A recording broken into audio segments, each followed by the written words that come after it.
What's going on, everybody? Josh Callaway here, SI Sooners, alongside John Hoover, Ryan Chapman, back at Gaylord Family, Oklahoma Memorial Stadium, ahead of finally the Sooners' first road test of the season against Kansas State in Manhattan on Saturday. Today, Lincoln Riley and Alex Grinch had their weekly press conferences, and of course, big part of the conversation, Spencer Rattler. What's the situation? That's been the talk the last several days after the infamous now chant of "We Want Caleb" at the stadium and the Sooners win over West Virginia on Saturday. Lincoln got into that. You knew he would. Talked about, he feels like quarterbacks have to have a thick skin, all that kind of good stuff. Feels like he's got the right guys to handle this. Yeah, the thing about that interception, Lincoln told us on Saturday night and reiterated again today, a receiver busted the route. And a receiver busts the route, brings a defender into the wrong side of the field. All of a sudden, Spencer Rattler's making a throw that's not so bad, gets intercepted. Okay, I'll go there. Sure, if that's where the head coach says we have to go. How did those guys respond to that? Because it's awkward on two stages. When the fans start chanting out here at the stadium, "We want Caleb, we want Caleb." It's awkward for Spencer Rattler, and it's awkward for Caleb Williams. And it's awkward for their families that are in the stadium talking back to the fans, telling them to stop saying stuff like that. It did get a little weird. It's something we talked about on the Sports Animal today in Tulsa. So you're right. Lincoln Riley asks the question, are my guys, do I have the right guys in this room? Are they thick enough? Is their skin thick enough?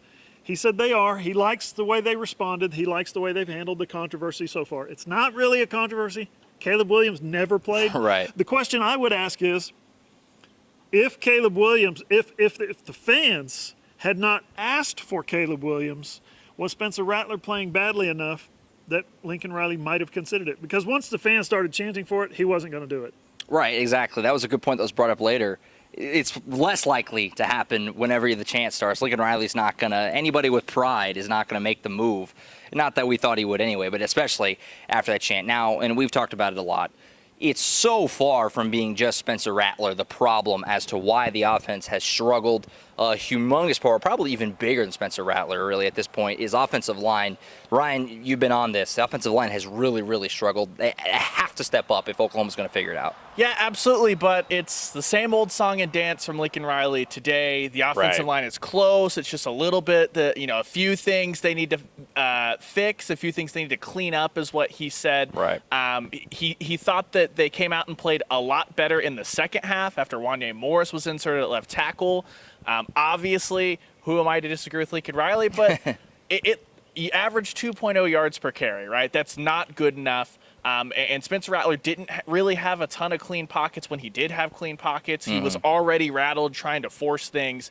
So, yes, it's little things like that, but it's little things that, look, guys, we've seen all the personnel that it looks like they feel comfortable throwing out there on the offensive line, and it's all been bad. So, yes, there are things they can clean up. Can they clean up enough of it? Who knows? But Lincoln Riley did say, look, he's gone in. He threw out the famous Tennessee tape where Oklahoma didn't move the ball for 3 quarters and then the legend of Baker Mayfield was born. He threw out the Army tape where Kyler Murray and the historic offense only put up 21 and almost lost in overtime. So Lincoln Riley said things have been bad. People have put bad performances on tape before and gone on to set records and be historic offenses. So he's held the line. We'll have to see because it's another big test here with Kansas State on Saturday. Yeah, Lincoln Riley continues to do nothing but exude confidence that it's going to turn around. And really, he's downplayed it even being bad that much to the first 4 games. So do with that what you will. We'll keep on this trend. Not only is offensive line not helping, receivers haven't helped either, and it's more than just not getting open enough, Hoovy. It's blocking, it's all of it. Yeah, it's the whole package. There's so many guys in this offense at the receiver position, the X, the Y, the slot, the H-back. So many guys are playing a new position or are playing in a new school or are playing, coming off an injury or they've got a guy who they relied on last year who is currently injured. So Spencer Rattler's having to throw the ball to a bunch of guys that last year as a redshirt freshman, he didn't have to throw the ball to, or he threw the ball to them and they're not here now. So it's an adjustment period. one of those guys is Marvin Mims, who was a freshman All-American last year, right? What's he got this year? 10 catches through 4 games. It's been a slow process for him as he moved from the outside receiver, I think the X, into the slot. So what's that mean? It means he's seeing different coverages. He's not able to get open against those coverages as much as he was last year when he's one-on-one a lot. He finds himself matched up with linebackers, big, strong, strapping defensive ends. Sometimes he's getting mixed up in there when he's in the slot, and it's a challenge for him. He's figuring things out, and you know who else is figuring it out? Spencer Rattler's looking for him, not seeing him, deciding to go somewhere else, deciding to throw it away, deciding to run the football. So that's something that this team is, and to his credit, you know, Lincoln Riley said, you know, we'll figure it out. Marvin's a good football player, but to his credit, Marvin Mims said, yeah, I'm a little frustrated if I'm being honest. Right. Said he's more frustrated by the points that are not being scored. Yeah, absolutely. You know, again, it's not just Marvin Mims. It's not just really any one person. It's really a collective group effort, kind of going along with what Lincoln Riley said. Everybody needs to be just a little bit better. Maybe not quite that's the case, but everybody does need to be better, that's for sure. Now, looking ahead to this game coming up on Saturday, Kansas State. Amazingly, all the way into October, this is Oklahoma's first road game. Ryan, they talked about that. Obviously, you didn't have any true road games last year because the stadiums weren't full. So this is the first, situation like this for a lot of these guys, and it's going to be a tough spot in Manhattan. Yeah, Lincoln Riley said, earlier this season that the Western Carolina game for a lot of the players on this team was their first taste of what it feels like to be in this stadium, packed house, all that stuff. Well, same exact thing applies when they're going on the road. There's a lot of guys, this is their first true road game. Spencer Rattler, it's his first true road game. Lincoln Riley pointed out there were a few atmospheres last year. He singled out Iowa State as a place that was, pretty rowdy, but again, half capacity. So it's going to be fascinating to see. This is something that Baker Mayfield, Kyler Murray, Jalen Hurts, in their own ways, they all responded really well to going on the road. We just don't know what the response is going to be because we haven't seen it. So it'll be fascinating to see what happens there.